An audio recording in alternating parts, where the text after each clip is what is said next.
Assalamualaikum warahmatullahi wabarakatuh.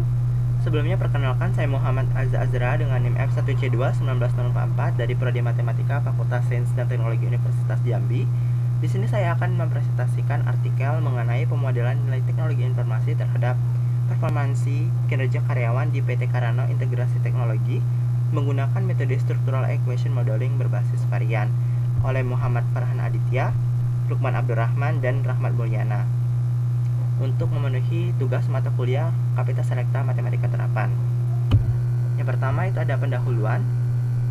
Adapun untuk yang melatar belakangnya artikel ini sendiri yaitu teknologi informasi atau TI itu bukan hanya sekedar sebagai enabler bisnis saja, tetapi TI ini sendiri itu juga merupakan faktor strategis untuk mengoperasikan organisasi bisnis, yang mana pelaksanaan TI ini sendiri itu bisa jadi berlebihan jika meletakkan kesuksesan bisnis itu hanya pada pekerjaan di bidang TI saja tanpa mempertimbangkan faktor-faktor lain di sekitar perusahaan tersebut. Dengan kata lain, IT itu harus menyebarkan keunggulan nilai tambah melalui strategi keselarasan dengan keseluruhan bisnis yang ada pada perusahaan tersebut. Oleh karena itu, agar untuk mendapatkan keunggulan nilai tambahnya ini, maka nilai TI perlu diukur dalam satuan tertentu, yang mana hubungannya ini itu dapat dipahami dengan pendekatan dari teori Structural Equation Modeling atau SEM yang berbasis covariance, dan juga untuk SEM yang berbasis komponen atau varians. Namun pada kasus kali ini itu yang digunakan SEM berbasis komponen atau varian. Selanjutnya ada tinjauan pustaka. Yang pertama itu ada teori resource based view, yang mana teori resource based view atau RBV itu sangat berkaitan dengan mempelajari nilai TI, yaitu RBV ini sendiri berguna untuk mengurai sistem yang menghubungkan kinerja perusahaan pada sumber daya TI, yang mana sistem yang mengkorelasikan sumber daya TI dengan kinerja perusahaan ini diurai menjadi 4 subsistem yang terdiri atas sumber daya TI, kapabilitas TI, dukungan TI untuk kompetensi inti, dan kinerja perusahaan. Selanjutnya itu ada Structural Equation Modeling atau SEM, yang mana SEM ini sendiri itu merupakan salah satu teknik daripada statistik multivariat yang merupakan kombinasi antara analisis faktor dan juga analisis regresi yang berguna untuk mencari korelasi, yang mana SEM ini sendiri itu bertujuan untuk menguji hubungan-hubungan antara variabel yang ada pada model tersebut, baik itu antara indikator dengan konstruknya ataupun hubungan antara konstruksinya itu sendiri. Selanjutnya ada model konseptual SEM, yang mana model yang digunakan itu terdapat dua, yaitu outer model dan juga inner model, yang mana untuk outer model sendiri itu pengukurannya dinilai dengan menggunakan reliabilitas dan validitas. Untuk reliabilitas itu dilihat daripada nilai Cronbach alfanya, yang mana nilai daripada Cronbach alfanya ini sendiri itu harus lebih besar daripada 0,7. Sedangkan untuk validitas itu terdapat dua jenis dalam PLSM, yaitu validitas konvergen dan juga validitas diskriminant. Selanjutnya ada inner model, yang mana untuk inner model ini dapat dievaluasi dengan melihat nilai daripada R-square-nya atau reliabilitas indikatornya, yang mana untuk construct dependent dan juga untuk nilai T statistik dari pengujian koefisien jalur atau PEC koefisiennya, yang mana untuk R-square ini sendiri itu dapat dicari dengan menggunakan analisis varian dan juga uji determinasi untuk mengetahui besar pengaruh variabel independen terhadap variabel dependen tersebut. Selanjutnya ada hypothesis development, yang mana pada model yang dibangun pada artikel ini itu terdapat 3 buah hipotesis, yaitu hipotesis pertama yang menyatakan IT resource berpengaruh terhadap IT capability dalam pengaruh kinerja karyawan. Hipotesis kedua menyatakan IT capability berpengaruh terhadap IT kompetensi dalam penggunaan pengaruh kinerja karyawan. Hipotesis ketiga menyatakan IT kompetensi berpengaruh terhadap competitive advantage dalam pengaruh kinerja karyawan. Selanjutnya ada model matematika, yang mana untuk model matematika yang dibangun itu terdapat 4 buah kompartemen, yaitu kompartemen ITR, kompartemen FC,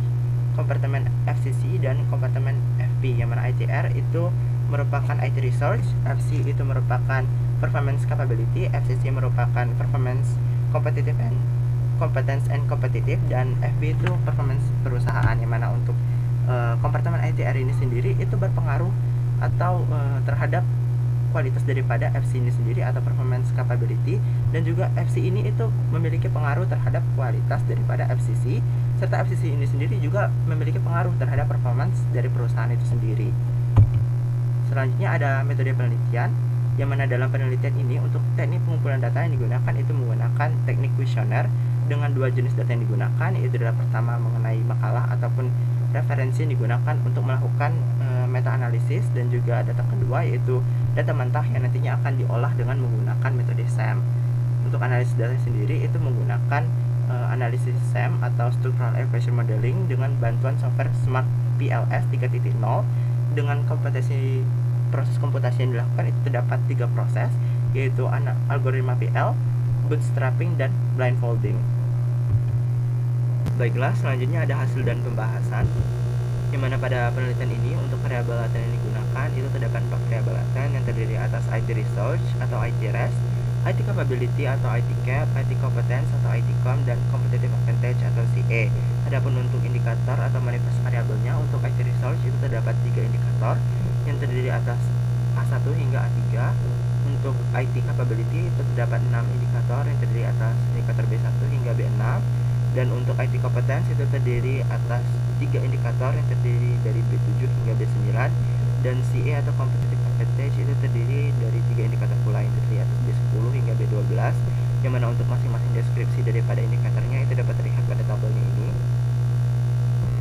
Selanjutnya, berdasarkan nilai indikator dan juga variabel laten yang sebelumnya telah kita jabarkan itu, maka kita dapat bentuk model persamaan struktural lengkap atau SEM dari nilai IT dan parameter model pengukuran, yang mana untuk parameter model pengukuran itu sendiri dapat dilihat pada tabel 2 ini, yang terdiri atas indikator A1 hingga indikator B12 untuk nilai daripada original sample mean, standard deviation, dan risk statistik, yang mana berdasarkan nilai parameter tersebut itu kita dapat bentuk model daripada SEM untuk kasusnya ini, yaitu seperti gambar berikutnya ini, yang mana untuk variabel laten ITRS itu terhubung dengan 3 indikator, yaitu indikator A1, A2, dan A3 untuk masing-masing nilai daripada loading faktornya. Begitupun untuk variabel lainnya, itu variabel laten kedua untuk masing-masing untuk indikator serta nilai daripada loading faktornya. Dan begitupun pada variabel laten 3 dan 4 yang ada pada gambar ini. Selanjutnya ada outer model testing, yang mana berdasarkan spesifikasi model PLS pada gambar sebelumnya itu dapat dilihat bahwa pada variabel IT research indikator A2 memiliki nilai loading factor yang berada di bawah 0,7, atau di sini pada model dapat terlihat bahwa untuk indikator A2 yang ada di sini untuk loading factornya yaitu sebesar 0,624, yang mana hal ini itu masih lebih kecil daripada 0,7, sehingga untuk indikator A2 nya ini masih tidak valid dalam mengukur variabel IT research, dan juga dia masih belum memenuhi reliabilitas yang diisyaratkan, sehingga untuk indikator A2 nya ini harus di drop atau dikeluarkan dari model dan dilakukan perhitungan ulang, sehingga diperoleh tabel 3 nya ini yang berisi yaitu composite reliability, AVE, dan Cronbach alpha untuk masing-masing variabel latennya, yang mana pada Cronbach alpha untuk ketiga variabel yaitu IT cap, IT com, dan CA itu telah besar daripada 0,7 sehingga memenuhi reliabilitas yang disyaratkan. Namun untuk variabel laten ITRS itu masih berada pada 0,686, yang mana hal ini tuh masih lebih kecil daripada 0,7 sehingga belum memenuhi syarat daripada reliabilitasnya. Sehingga untuk indikator pada ITRS ini kita akan melakukan dropping ulang, yang mana di sini untuk indikator yang akan kita keluarkan itu ada indikator A3 karena memiliki nilai loading factor yang paling kecil atau paling rendah, sehingga setelah kita keluarkan, kita lakukan uji reliabilitas ulang, itu kita peroleh untuk masing-masing variabel latennya untuk nilai daripada Cronbach alpha-nya ini untuk masing-masingnya telah lebih besar daripada 0,7 sehingga telah memenuhi syarat daripada reliabilitas yang diperlukan, sehingga kita dapat melakukan analisis selanjutnya yaitu analisis PLS. Selanjutnya ada inner model testing,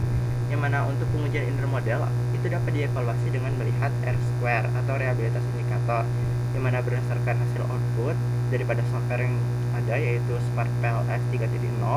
diperoleh tabel 6 atau nilai R-square-nya, yang mana untuk competitive advantage itu memiliki R-square sama dengan 0,667, yang mana ini berarti bahwa sebesar 66,7% data dari CA-nya ini itu dapat dijelaskan oleh model yang ada.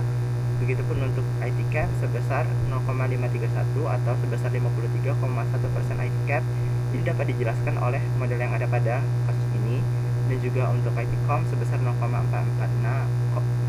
atau sebesar 44,6% IT com itu dapat dijelaskan oleh model yang ada. Selanjutnya ada pengujian hipotesis, yang mana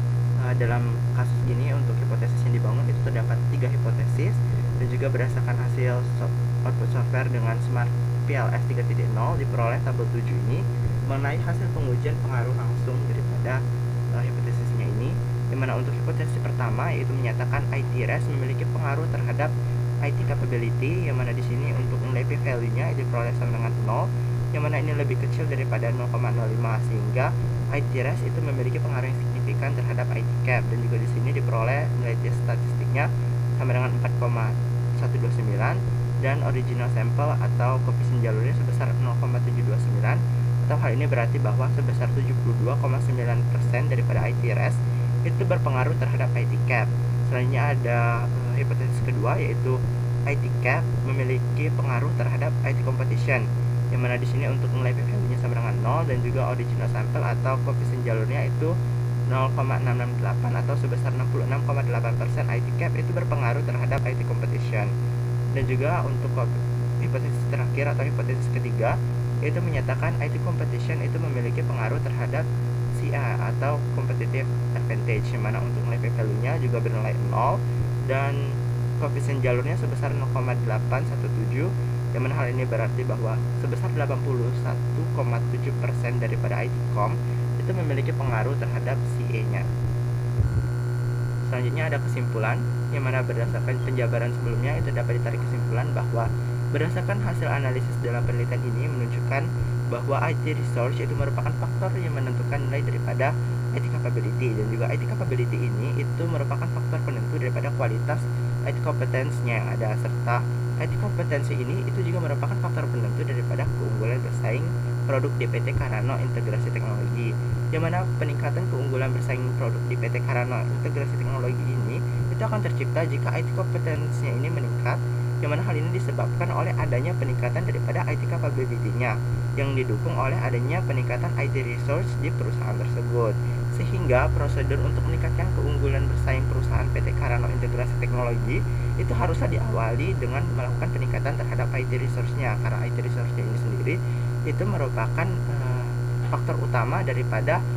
faktor lainnya itu dapat berkembang atau dapat meningkat pada perusahaan PT Karano Integrasi Teknologi ini. Baiklah, mungkin cukup sekian yang dapat saya sampaikan. Apabila ada kesalahan kata saya mohon maaf. Saya akhiri. Wabillahi taufiq wal hidayah. Wassalamualaikum warahmatullahi wabarakatuh.